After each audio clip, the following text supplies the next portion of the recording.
సితారాకి vegetables అంటే చాలా ఇష్టం. చాలా ఇష్టపడి తింటుంది. తను అలా తినడానికి నేను కొన్ని ఫాలో అయ్యాను. ఫస్ట్ వచ్చేసి కర్రీ ప్రిపరేషన్. సింపుల్ తడకాలో కర్రీ కుక్ చేస్తాను. అల్లం వెల్లిపాయ పేస్ట్ ప్రతి కర్రీలో tomato gravy or garam masalas add చేయడం అన్నీ అవాయిడ్ చేస్తాను.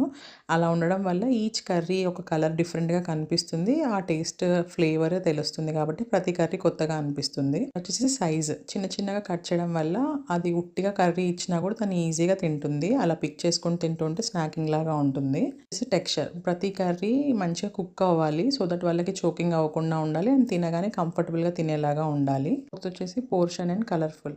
ఒకవేళ ఇవాళ నేను 2 కర్రీస్ వండుతున్నానంటే 2 డిఫరెంట్ కలర్స్ చూస్ చేసుకుంటాను వెజిటబుల్స్. అండ్ పోర్షన్ వచ్చేసి ఫస్ట్ ఫీడింగ్ స్టార్ట్ చేసేటప్పుడు కొంచెం కొంచెం కర్రీ ఇస్తాను. ఒకేసారి అన్ని కర్రీస్ చూపియడం ఆర్ అన్ని బౌల్స్ ఒకేసారి లైక్ రసం రైస్, కర్డ్ రైస్ అన్నీ ఒకేసారి చూపించట్లేదు ఇప్పుడు. అలా ఉండడం వల్ల తను ఈజీగా కంఫర్టబుల్‌గా తింటుంది. అన్నీ ఒకేసారి పెడితే తనకి ఏది తినాలి అనే ఒక కన్‌ఫ్యూజన్ ఉండేసి సరిగ్గా తినరు. అది నేను అబ్జర్వ్ చేసి అది చేంజ్ చేశాను. సబ్‌స్క్రైబర్స్ కోసం గివ్ అవే అనౌన్స్ చేశాను మదర్స్ డే రోజున. దీనికి ముందు రీల్ చెక్ చేయండి ఛానెల్‌లో అండ్ కామెంట్ చేయండి.